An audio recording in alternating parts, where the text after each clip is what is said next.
주일 예배를 준비하기 위해 어떤 말씀을 함께 우리 성도님과 나눠야 할지 기도하고 묵상하다 보면 하나님께서 은혜스러운 찬양으로 마음의 확신과 감동을 주실 때가 많습니다.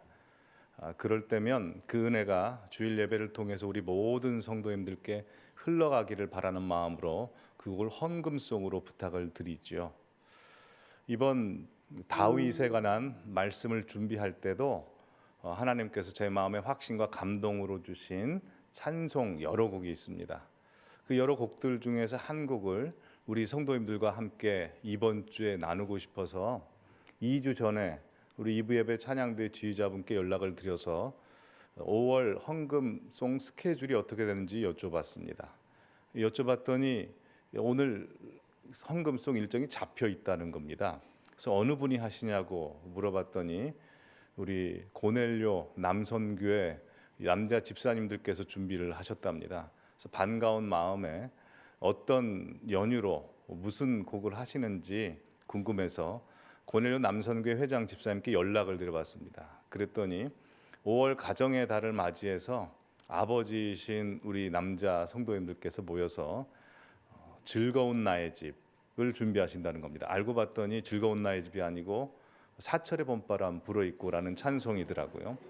그래서 그 말씀을 들을 때 지금까지는 이 말씀에 맞춰서 헌금송을 부탁했다면 이번만큼은 이 헌금송에 맞춰서 제가 말씀을 준비해야 되겠다 하는 감동이 와서 오늘은 다윗에 관한 본문은 좀 미루고 가정에 대해서 함께 말씀을 나누도록 하겠습니다. 지난주에 오후에 저희 교회 4층에서 고넬료 남선교회 성도님들께서 찬양을 준비하시는데 참 열심히 은혜스럽게 준비하셨습니다. 오늘 이 예배를 통해서 그 은혜가 우리 성도님들과 성도님들 가정 가운데 충만히 임할 줄 믿습니다. 유진 피터슨 목사님의 책에 보면 이런 글이 있습니다. A healthy noun doesn't need adjectives. 직역하면 건강한 명사는 형용사가 필요 없다라고 했습니다. 예를 들어서 엄마라는 그 단어는 뭘 꾸밀 필요 없이 그 단어 자체로 고귀합니다. 교회라는 단어도 예수님께서 핏값으로 주고 사셔서 예수님이 머리 되시고 우리가 몸이 됐기에 그 단어 자체로 고귀합니다. 목사, 성도도 마찬가지로 하나님께서 귀하게 세우신 직분이기에 고귀한 단어입니다. 근데 이 고귀한 명사가 건강하지 못하고 변질되면 앞에 수식어가 붙게 되죠. 좋은 엄마, 나쁜 엄마, 좋은 교회, 나쁜 교회, 진짜 목사, 가짜 목사, 진짜 성도, 가짜 성도로 나뉘게 됩니다. 가정도 마찬가지입니다. 가정, 이 두 글자는 그 자체로 고귀합니다. 근데 가정이 건강하지 못하고 변질되면 건강한 가정, 건강하지 못한 가정, 깨어진 가정, 회복된 가정, 사랑이 많은 가정, 사랑이 없는 가정으로 나뉘게 되겠죠. 자, 그렇다면 우리 성도님들의 가정 앞에 붙은 수식어구는 어떻게 되시나요? 영화배우 윤여정 씨가 출연하여 2021년도 아카데미 시상식에서 여우 조연상을 받은 미나리라는 영화 보신 분도 계실 것이고 보지 못하셨지만 이런 영화가 있다는 걸 알고 계신 분도 계실 겁니다. 이 영화는 1980년대 아메리칸 드림을 꿈꾸고 미국으로 이민을 떠난 한국 가정의 삶을 그렸습니다. 이 영화의 주인공의 가정은 큰 성공에 대한 꿈을 품고 대도시 캘리포니아에서 시골 알칸소로 이사를 가죠. 근데 시작부터 남편과 아내가 주거지 문제로 크게 다툽니다. 근데 이 가정 안에는 2명의 자녀가 있었습니다. 첫째는 딸이고 둘째는 아들인데 둘째 아들의 심장이 안 좋습니다. 그런데다가 가정적인 경제적인 여건도 좋지 않았습니다. 그러니 두 부부는 아침부터 저녁까지 병아리 성별을 검수하는 곳에 가서 감별하는 일을 하죠. 근데 이 가정이 이 시골로 이사를 오게 된 이유는 남편에게 큰 꿈이 있었습니다. 농지를 사서 큰 농장을 운영하고자 하는 마음이 있었기 때문입니다. 그래서 남편은 무리하게 은행에서 대출을 받아서 농지를 사고 물을 끌어와서 이제 농사를 짓게 됩니다. 근데 아내는 여전히 병아리 암수 구별하는 일을 하죠. 이렇게 남편과 아내가 아침부터 밤까지 맞벌이를 하니까 이 어린 자녀들을 돌봐줄 사람이 필요하게 됩니다. 예, 한국에서 외할머니가 오죠. 그분이 이제 윤여정 씨입니다. 근데 외할머니의 존재에 대해서 이 두 손자가 별로 좋아하지 않습니다. 특별히 이 손자가 할머니를 너무나 싫어해서 자신의 소변을 음료수로 속여서 할머니에게 주기도 합니다. 아주 나쁜 손자죠. 근데 이런 와중에 아빠의 농사가 물을 자연적으로 끌어왔는데 그 자연적으로 끌어오는 물이 제대로 끌어오지 못하자 이제 큰 위기를 맞게 됩니다. 그때 아빠는 어쩔 수 없이 막대한 수도 요금을 부과해서 이제 농지에 물을 대죠. 그러다가 수도 요금이 연체가 되고 물이 끊겨집니다. 그리고 농작물의 상품도가 떨어지게 됩니다. 이렇게 집안에 안 좋은 일이 계속해서 겹치다 보니 두 부부 사이가 벌어지게 됩니다. 그리고 할머니와 이 손자 손녀 사이도 여전히 불편합니다. 그런 와중에 할머니가 뇌졸중에 걸려서 쓰러지고 몸져 눕게 됩니다. 그리고 계속해서 안 좋은 일이 그 가정에 벌어집니다. 그래서 결국 해체 위기로 몰리게 됩니다. 그 다음이 궁금하신 분들은 영화를 직접 보시면 되시겠습니다. 근데 이 영화를 보면서 우리네 가정이라고 하는 건 도대체 어떤 의미가 있는가를 한번 생각해 봤습니다. 여러분, 가정이 뭐라고 생각하십니까? 어떤 영화 감독이 가정을 이렇게 정의했습니다. 가족은 소중하지만 성가시다. 네, 양면성이 있다는 거죠. 가족은 한면으로는 나에게 생명과 위안과 평안을 공급해주는 복의 원천이지만 또 다른 한면으로는 우리에게 근심과 걱정과 아픔과 상처를 주는 공포의 원천이 되기도 합니다. 게다가 대부분 가정에는 이 두 가지 일이 동시에 일어나죠.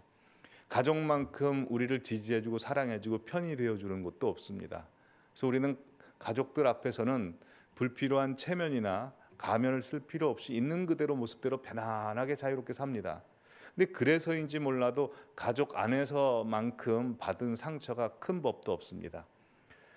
부모가 자녀를 버리는 일이 벌어지기도 하고 배우자가 바람이 나서 가족들을 버리는 일이 생기기도 합니다. 또한 가족 중에 누가 아프거나 병이 들거나 또 큰 사업의 문제로 인해서 힘들어지기도 합니다. 근데 다른 곳에서 받는 상처와 아픔과는 비교할 수 없을 정도로 가정에서 일어나는 상처와 아픔과 고통은 이루 말할 수 없이 큽니다. 그렇지 않습니까? 그래서 우리 성도님들의 기도 제목을 받아보면 90% 이상이 다 가족에 대한 기도입니다. 연로하신 부모님 아프신데 건강 회복을 위해서, 은퇴를 앞두고 있는 남편의 제2의 삶을 위해서, 또한 아픈 가족들의 건강을 위해서, 자녀들 앞길을 위해서, 또 결혼을 위해서, 자녀 생산 문제를 위해서 여러 가지로 기도합니다. 이것을 볼 때 가족이라고 하는 것은 우리에게 너무 소중하지만 동시에 가장 큰 고민거리지요. 근데 성경에 보시면 하나님께서 선택하시고 귀하게 사용하시는 성경의 인물들의 가정도 우리네 가정과 별반 없이 문제가 많았습니다. 한번 하나님께서 쓰셨던 그 믿음의 가정들과 우리네 가정들을 한번 비교해 보시죠. 가장 대표적으로 아브라함의 가정입니다. 아브라함은 다들 아시다시피 불신자 가정에서 태어났습니다. 여호수아서 24장 2절에 보시면 아브라함의 아버지 데라는 다른 신을 섬겼던 사람입니다. 우리 성도님들 가운데서도 불신자 가정에서 태어나 홀로 교회 나와 믿음 생활 하시는 분들 계실 겁니다. 그분들 같은 경우에는 이 혼자 예수 믿는 게 얼마나 힘든지 아실 겁니다. 아브라함이 그런 가정 가운데서 믿음 생활을 시작합니다. 또한 다들 아시다시피 아브라함과 사라 사이에는 자식이 없었습니다. 100세 때까지 없었습니다. 여러분, 자녀가 생기지 않으면 그 부부끼리 얼마나 괴롭습니까? 인공수정을 계속해서 노력하는데 되지 않으면 그 실망감 감출 길이 없습니다. 아브라함의 가정이 그랬다는 겁니다. 또한 뒤늦게 하나님께서 아들을 주셨습니다. 얼마나 귀했겠습니까? 근데 그 아들이 당시에는 10대 후반이나 아니면 20대, 30대 그 정도에는 결혼을 다 했는데 결혼을 못하는 겁니다. 언제 결혼하냐면 40세에 결혼하는 겁니다. 우리 성도님들 가운데도 자녀분들은 아무 생각이 없지만 그 부모님 마음에 빨리 결혼했으면 하는 그런 자녀들, 그래서 기도하시는 분들 계시지 않습니까? 아브라함과 같은 것입니다. 그러니까 아브라함의 가정은 우리 믿음의 성도님들의 가정과 별반 차이가 없죠. 자, 그러면 아브라함에게서 태어난 믿음의 자녀 이삭의 가정은 어땠을까요? 여러분, 이삭도 마찬가지입니다. 이삭도 자녀가 생기지 않았습니다. 그가 40세에 결혼을 했는데 자녀가 60세에 낳습니다. 오래 걸립니다. 또한 어렵게 자녀를 이제 쌍둥이를 낳지 않습니까? 에서와 야곱을 낳았는데 그 자녀가 나오자마자 싸우는 겁니다. 그래서 장자의 명분과 아버지 축복권 때문에 다투죠. 요즘 말로 말하면 유산 상속 문제로 막 다투는 겁니다. 보통 이렇게 자녀들이 다투면 부모가 너무 괴로워서 화합시키려고 노력하지 않습니까? 근데 이 가정은 그러지 않았습니다. 아버지 이삭은 형 에서 편에, 어머니 리브가는 동생 야곱 편을 듭니다. 그래서 결국 가정이 해체돼 버립니다. 야곱은 저 밧다나람에서 살고 에서는 세일 가서 삽니다. 가족이 다 흩어져 버립니다. 또한 이 가정은 아버지 아브라함부터 믿음을 이어받았습니다. 근데 이 믿음이 야곱에게는 흘러갔는데 에서에게는 흘러가지 않습니다. 우리 성도님들 가정 가운데도 믿음 좋은 할머니, 할아버지, 아버지, 어머니로부터 그분들의 기도 덕으로 큰 복을 받고 살아가시는 분들 계십니다. 근데 믿음이 나에게만 있고 내 자녀에게는 이어지지 않는 분들 계실 겁니다. 그래서 하나님 앞에, 자녀가 하나님 앞에 돌아오도록 기도하고 계시는 분들 계시죠. 이삭의 가정입니다. 자, 그러면 이스라엘 12지파, 이스라엘 상징하는 야곱의 가정은 어떨까요? 총체적인 어려움이 있습니다. 아내가 4명 있었습니다. 야곱이 좋았을까요? 그렇지 않습니다. 4명이 서로 분열하고 다투고 경쟁하고 시기합니다. 이걸 누가 봅니까? 아들들이 다 봅니다. 그러니 이 가정에서 자란 자녀들이 제대로 자랄 수 있겠습니까? 그럴 수 없죠. 야곱이 라헬을 가장 사랑했습니다. 그러니 그 스트레스를 받은 3명의 어머니에게서 태어난 자녀들이 보고 이 라헬에게서 낳은 요셉을 좋아할 리가 없죠. 그래서 결국 요셉을 구덩이에 빠뜨리고 애굽으로 인신매매로 보내버립니다. 하지 말아야 될 일을 형제들끼리 해버립니다. 첫째 아들 루벤은 장자로서 인정을 받지 못해서 그런지 그는 아버지의 서모 비라와 통간을 합니다. 폐륜을 저지릅니다. 넷째 아들 유다도 실수로 며느리와 폐륜을 저지릅니다. 또한 사랑하는 딸, 귀한 딸이 성폭행을 당합니다. 그러자 디나의 오빠였던 시몬과 레위가 비겁하게 칼을 들고 와서 그 족속을 다 살해해 버립니다. 살인자가 자녀인 것입니다. 그래서 야곱이 130세 때 바로 앞에 서서 내 인생이 너무나 험악합니다 라고 이야기를 했습니다. 믿음의 가정들, 하나님께서 선택하신 가정들 봐도요, 온전한 가정이 없었습니다. 여러분, 구약의 인물들 가운데 가장 온전한 가정을 이룬 사람이 누군지 아십니까? 룻과 보아스입니다. 룻과 보아스 가정만큼 은혜가 넘치고 덕이 넘치고 복이 넘쳤던 가정 없습니다. 근데 그 가정의 특징이 뭐냐면 국제 결혼 커플이고요, 재혼 가정입니다. 그 외에는 다 문제가 있습니다. 모세, 아론, 엘리 다 가정에 문제가 있었습니다. 그렇다면 하나님께서 가장 우리에게 주시는 복된 가정이 왜 믿음의 사람들부터 이렇게 문제가 있고 어려움이 있는 것일까요?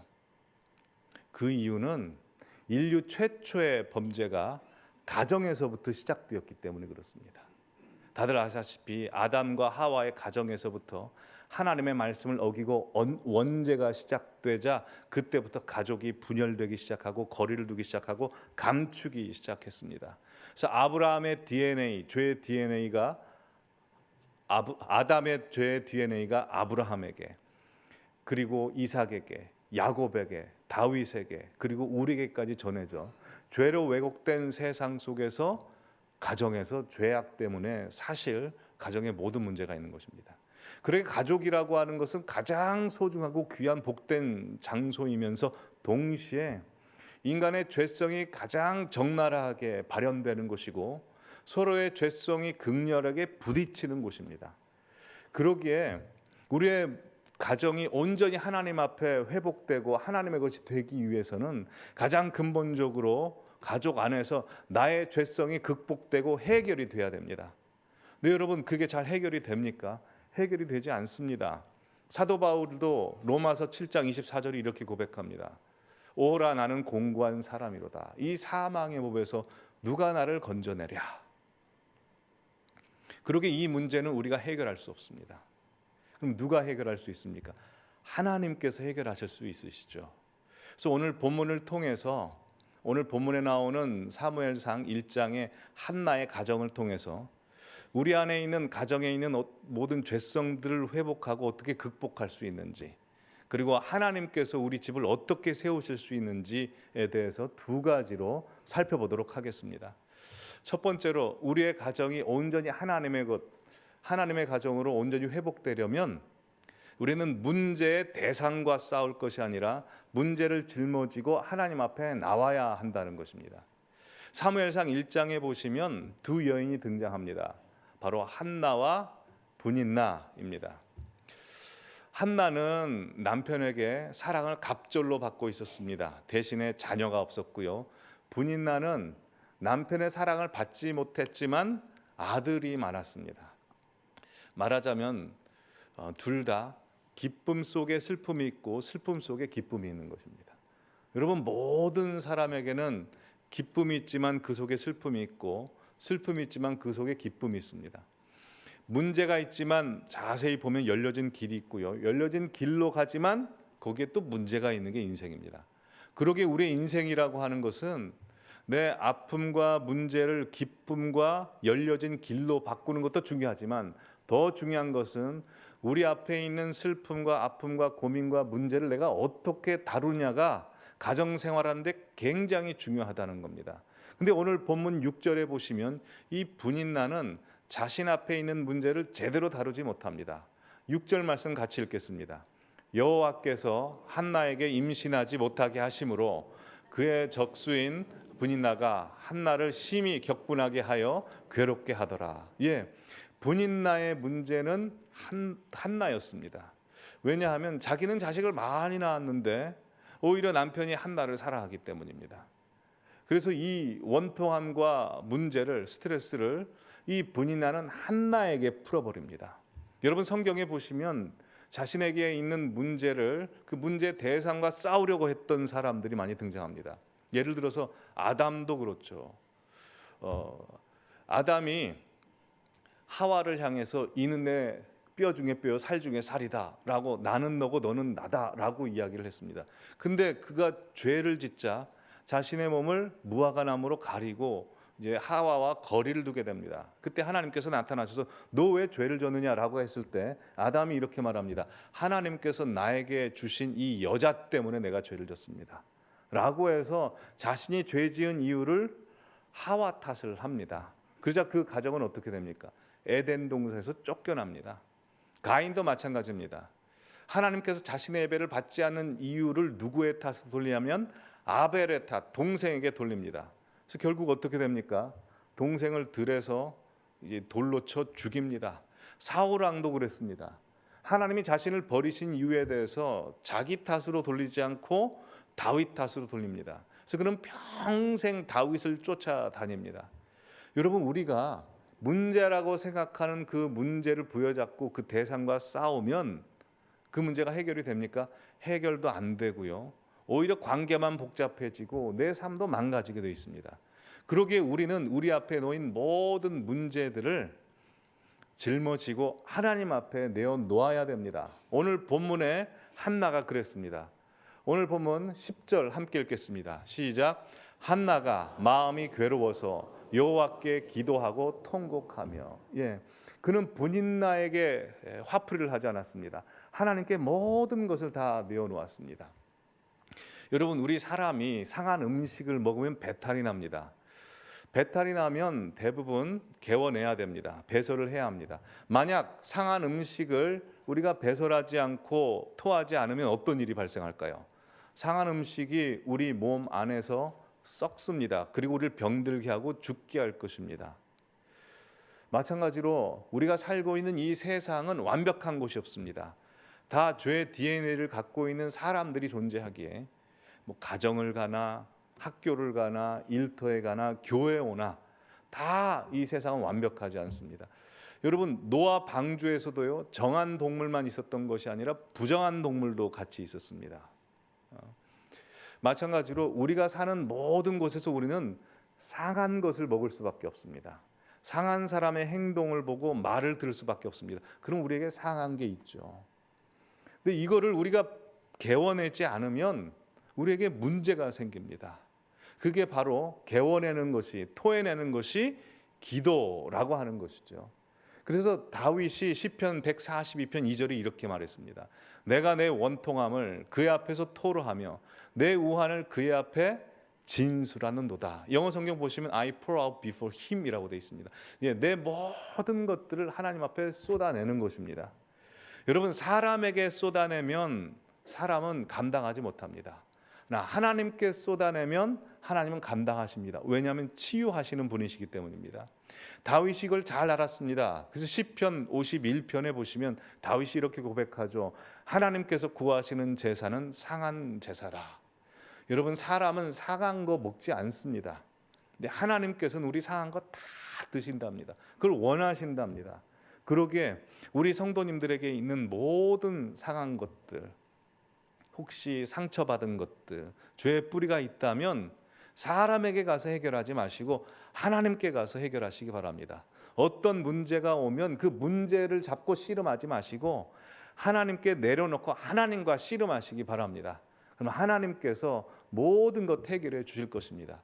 시편 127편 1절에 봐도 여호와께서 집을 지켜주시지 아니하면 세우는 자의 수고가 헛되다고 했습니다.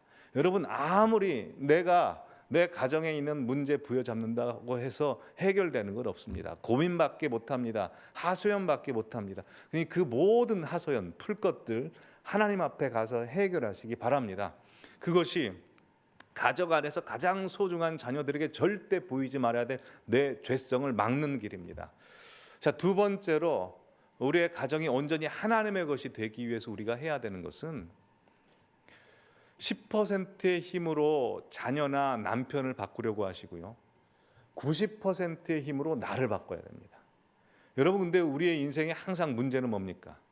90%의 힘으로 남편과 자녀를 바꾸려고 하고 10%의 힘으로 나를 바꾸려고 하는 게 문제지 않습니까? 근데 여러분, 세상에서 가장 큰 기적이 무엇입니까?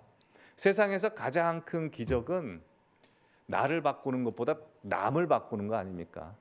아무리 기도해도 아무리 노력해도 남이 정말 바뀌어지지 않습니다. 그렇다고 안 바뀌어지는 거 아닙니다. 하나님께서 사람 바꾸십니다. 근데 정말 오래 걸립니다. 그러기에 우리가 바꿀 수 없는 것 가지고 부여잡지 말고 바꿀 수 있는 것에 모든 것을 걸어야 된다는 거죠. 라인홀드 니버라는 목사님이 이런 기도문을 읊었습니다. 나에게 변화시킬 수 없는 일에 대해서는 그것을 받아들일 수 있는 평정을 주시고 내 힘으로 변화시킬 수 있는 일에 대해서는 그것을 고칠 수 있는 용기를 주시며 그리고 이 두 가지 차이를 깨달을 수 있는 지혜를 주십시오라고 했습니다. 즉, 지혜로운 사람은 자신이 해결할 수 없는 것에 목매지 않습니다. 지혜로운 사람은 자기가 변화시킬 수 있는 것에 모든 것을 겁니다. 오늘 본문에 한나가 그랬습니다. 한나는 자신이 바꿀 수 없는 분인나를 바꾸려고 하지 않았습니다. 그렇다고 자신의 남편으로부터 위로를 받고 대충 그 문제를 해결하려고 하지 않았습니다. 하나는 누구에게 나갑니까? 자신이 바꿀 수 있는 분은 하나님이라고 생각했습니다. 왜냐하면 하나님께서는 우리가 기도하면 뜻을 바꾸시기도 하기 때문입니다. 뿐만 아니라 한나는 결국 기도하다가 누구를 바꾸게 되냐면 자기 자신을 바꾸게 됩니다. 오늘 본문 11절 함께 읽겠습니다. 서원하여 이르되 만군의 여호와여, 만일 주의 여종의 고통을 돌보시고 나를 기억하사 주의 여종을 잊지 아니하시고 주의 여종에게 아들을 주시면 내가 그의 평생에 그를 여호와께 드리고 삭도를 그의 머리에 대지 아니하겠나이다. 예, 하나님, 내 자녀를 하나님 앞에 바치겠습니다. 그러니 나에게 주십시오라고 소원 기도를 합니다. 제가 고등학교 때 청년 시절에 이 기도문을 읽으면 이해가 되지 않았습니다. 아마 우리 성도님들 중에서도 이런 식으로 기도해 보신 적이 있으실 겁니다. 하나님, 제게 물질을 주십시오. 그럼 제가 이 물질을 하나님 앞에 드리겠습니다. 이게 이해가 안 됩니다. 왜냐하면 어차피 바칠 물질 굳이 하나님 앞에 달라고 할 필요가 있을까요? 그냥 하나님이 알아서 하시면 되잖아요. 뭘 왔다 갔다 합니까?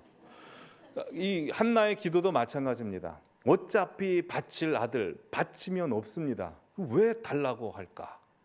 근데 이 기도문을 자세히 살펴보시면 한나의 기도는 자식만 바친 게 아니죠. 여러분, 자식을 바친다는 게 자식만 바치는 거겠습니까? 자신의 모든 걸 바치는 거죠.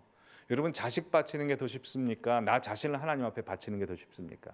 나 자신 바치는 게 쉽죠. 근데 자식을 바쳤다는 것은 한나가 완전히 변화되어 버렸다는 겁니다. 하나님 앞에 내 삶 통째로 드립니다. 알아서 해 주십시오 라고 자신이 변화되게 됩니다. 이렇게 오랫동안 기도하는 중에 한나가 그 기도에 얼마나 심취했던지 엘리라는 제사장이 봤을 때 마치 술에 취한 것 같습니다. 너 술 취해서 여기서 뭐 하냐라고 엘리 제사장이 뭐라고 하자 한나가 저 마음에 원통함이 있어서 하나님 앞에 기도하고 있습니다 라고 말합니다. 그제사 엘리 제사장이 자기가 해야 될 일을 깨닫고 17절에 이렇게 한나에게 말합니다. 평안히 가라. 이스라엘의 하나님이 네가 기도하여 구한 것을 허락하시기를 원하노라. 여러분, 이 엘리 제사장은요 영성이 둔감한 사람입니다. 자녀도 잘 가르치지 못해서 그 두 아들이 타락했습니다. 제대로 된 목회자라고 할 수 없습니다.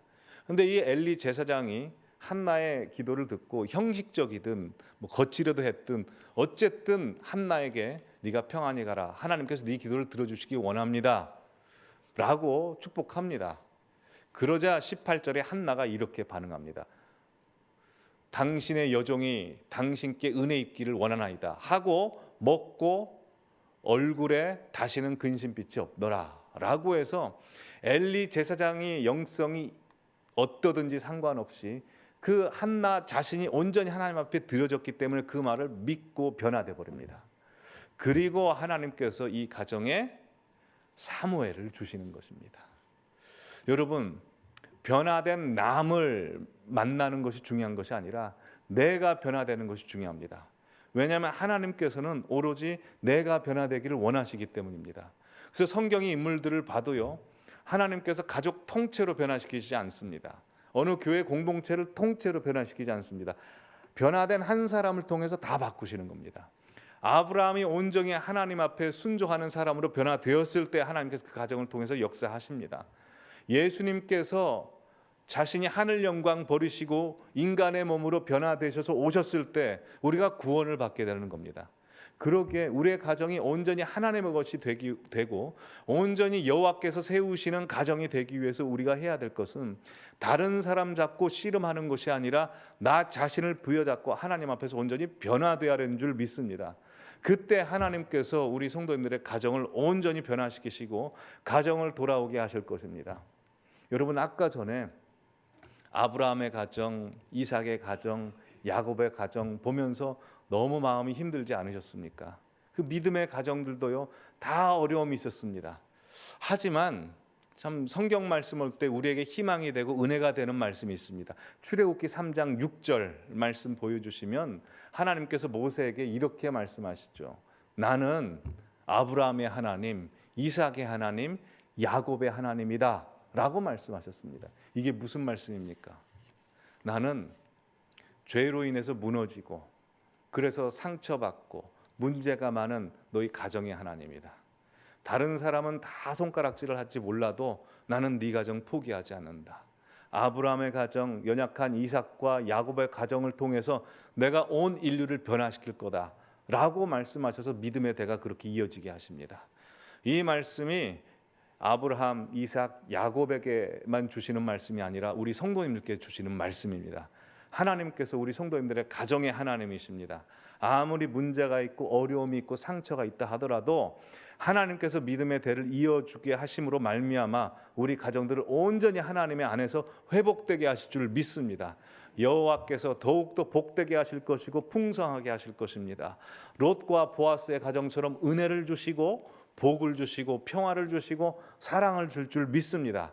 그러기에 온전히 나 자신을 하나님 앞에 내어드림으로 말미암아 변화되어서 나에게 주신 은혜가 가족에게 흘러가게 하시는 우리 모든 성도님들이 되시기를 바랍니다. 성경을 보십시오. 하나님께서는 가정에 관심이 많으십니다. 창세기 1, 2장은 창조에 관한 본문 말씀이지만 창세기 10장부터 20장까지는 아브라함의 가정, 20장부터 30장까지 이삭의 가정, 30장부터 40장까지는 야곱의 가정, 그리고 40장에서 50장까지 요셉의 가정에 대한 가정의 말씀입니다. 하나님께서 우리 성도님들의 가정을 보시고 성경책에 쓰고 계십니다. 여러 가지 사연과 어려움이 있다 하더라도 하나님께서 은혜로 덮으실 것입니다. 그러니 내 자신을 하나님 앞에 내어놓고 온전히 하나님께만 집중하시기 바랍니다. 하나님께서 임재하셔서 우리 성도님들의 가정에 가장이 되어줄 것입니다. 기도하시겠습니다.